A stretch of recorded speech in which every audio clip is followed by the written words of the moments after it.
Welcome to leaders far నేను సచిన్. ఆంధ్రప్రదేశ్ రాజకీయాలు రోజు రోజుకి మరింత ఇంట్రెస్టింగ్గా మారుతున్నాయి. ముఖ్యంగా నియోజకవర్గాల్లో ప్రచారాన్ని కనుక గమనిస్తే ఆ హీట్ పీక్స్కి వెళ్తుందనే చెప్పుకోవాలి. ముఖ్యంగా నియోజకవర్గాలు ఎటువంటి పరిస్థితి ఉంది, ఎవరు గెలిచే అవకాశాలు ఉన్నాయనే అంశానికి సంబంధించి ముందు ప్రయత్నం చేస్తున్నాం. ఈ నేపథ్యంలో ఈరోజు మనం మాట్లాడుకుంటున్నాం ఉమ్మడి కడప జిల్లాకు సంబంధించి మరొక ఆసక్తికర నియోజకవర్గం రాజంపేటలో ఏ పార్టీ ఎవరిని బరిలోకి దించింది, అట్ ద సేమ్ టైం వాళ్ళకి సంబంధించి విజయ అవకాశాలు ఏ విధంగా ఉన్నాయి, వాళ్ళ ప్రొఫైల్ ఏంటి చూద్దాం. ముందుగా ఎవరిని బరిలోకి దించింది అనేది చూస్తాం. వైసీపీ బరిలోకి దించింది ఆకే పార్టీ అమర్నాథ్ రెడ్డిని, అలాగే తెలుగుదేశం పార్టీ బరిలోకి దించింది సుగవాసి సుబ్రహ్మణ్యంని.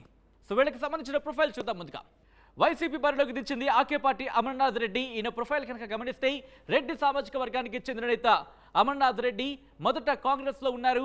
కడప జిల్లా కాంగ్రెస్ అధ్యక్షునిగా పనిచేశారు. 2009లో తొలిసారి ఎమ్మెల్యేగా పోటీ చేశారు, గెలిచారు. అలాగే 2012 ఉప ఎన్నికలో వైసీపీ నుంచి పోటీ చేశారు, గెలిచారు. 2014లో ఇన్ఫాక్ట్ ఆయన పోటీ చేశారు కానీ ఓటమిని చవిచూశారు.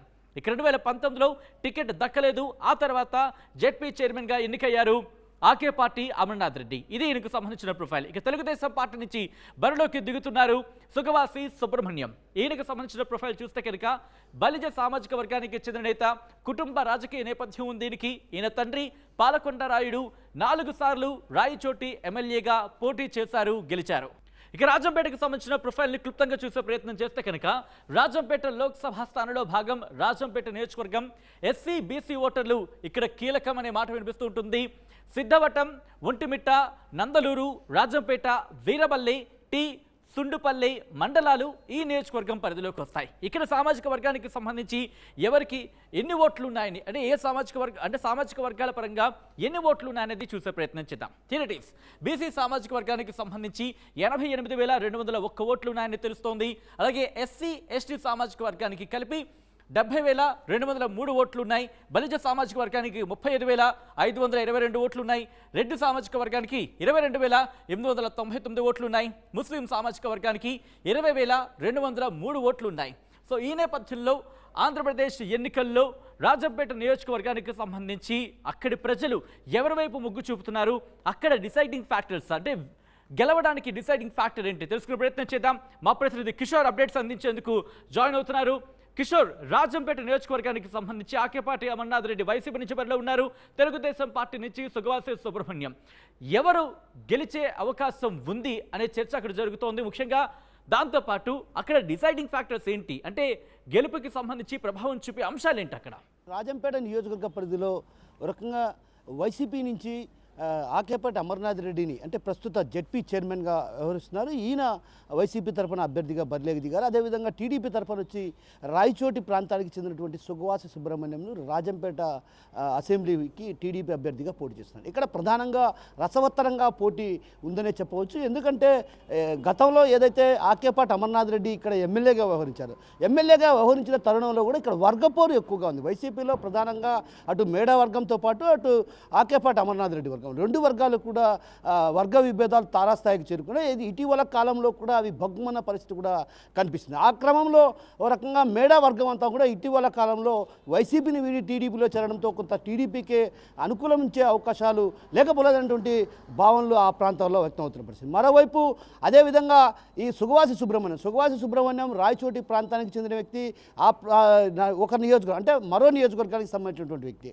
అతన్ని రాజంపేటలో నిలబెట్టడం కూడా అటు పలు విమర్శలకు దారితీసిన పరిస్థితి. ఆ నేపథ్యంలోనే అక్కడ మొదటి నుంచి కూడా టికెట్ ఆశిస్తున్నటువంటి బత్తెల చెంగలరాయుడు కూడా ఒక రకంగా వ్యతిరేకిస్తున్న పరిస్థితి. స్వతంత్ర అభ్యర్థిగా బరిలోకి దివాలన్నటువంటి యోచన కూడా ఆయన చేస్తున్నారు. ఇప్పటికే పలు పార్టీలు కూడా ఏదైతే వైసీపీకి సంబంధించినటువంటి నేతలు కావచ్చు, అదేవిధంగా కాంగ్రెస్ పార్టీకి సంబంధించినటువంటి నేతలు కావచ్చు, ఆయన్ను పార్టీలో చేరాలని కూడా ఒకవైపు వాళ్ళతో అందరితో కూడా చర్చిస్తున్నట్టు సమాచారం. ఆ క్రమంలో కూడా ఒకవేళ బత్తెల చెంగలరాయుడు మాత్రం ఖచ్చితంగా ఆ పార్టీ టీడీపీ అభ్యర్థికి మద్దతు తెలపకపోతే అక్కడ కొంత ప్రభావము బత్తెల చెంగలరాయుడు చూపే అవకాశాలు లేకపోలేనటువంటి భావన వ్యక్తం. అయితే మరోవైపు ఏదైతే అన్నమయ్య ప్రాజెక్టుకు సంబంధించి ప్రధానంగా అక్కడ అన్నమయ్య ప్రాజెక్టు కారణంగా కూడా సర్వస్వాన్ని కోల్పోయి నిరసరాయిగా మారినటువంటి కుటుంబాలన్నీ కూడా రోడ్డున పడిన పరిస్థితి. వారందరూ కూడా ఇప్పటికి కూడా డేరాల మాటున నివాసాలు ఉన్నటువంటి పరిస్థితి. ఇలాంటి పరిస్థితుల నేపథ్యంలో వీటంతటికీ ప్రధాన కారణం అక్కడ ఉన్నటువంటి పాలకులు స్థానిక ఎమ్మెల్యేనే అన్నటువంటి భావన ఆ ప్రాంతవాసుల్లో ప్రధానంగా వినిపిస్తుంది. వారంతా కూడా ఈసారి ఖచ్చితంగా వైసీపీకి ఓటు ఓటు వేసే అవకాశాలు లేకపోలేదన్నటువంటి భావన కూడా ఆ ప్రాంతవాసుల్లో వ్యక్తం అవుతున్న పరిస్థితి. మరోవైపు అటు ప్రధానంగా ఉద్యానవన పంటలకు కూడా పెద్దగా ప్రసిద్ధిగాంచినటువంటి ప్రాంతం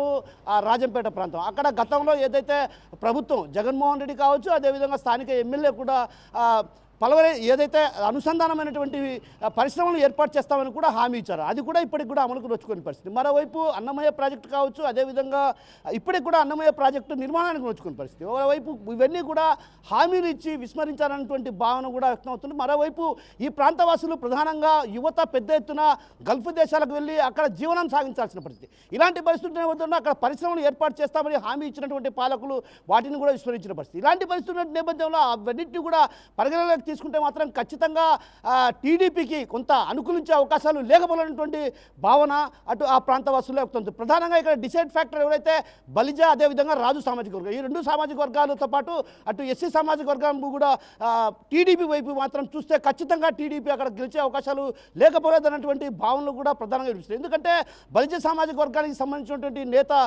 సుగవాసి సుబ్రహ్మణ్యం, అదే రెడ్డి సామాజిక వర్గానికి సంబంధించినటువంటి నేత ఆకేపాటి అమర్నాథ్. అంటే ఓ రకంగా బలిజ సామాజిక వర్గం ఓట్ల ప్రభావం కూడా ఎక్కువగా చూపే అవకాశం లేదు. ఈసారి ఖచ్చితంగా బలిజ సామాజిక వర్గం కావచ్చు, అదేవిధంగా రాజు సామాజిక వర్గానికి సంబంధించినటువంటి వాళ్ళంతా కూడా ఈసారి ఖచ్చితంగా టీడీపీ వైపే చూస్తున్నారన్నటువంటి ప్రచారం కూడా జోరుగా సాగుతున్నటువంటి పరిస్థితి ఉంది.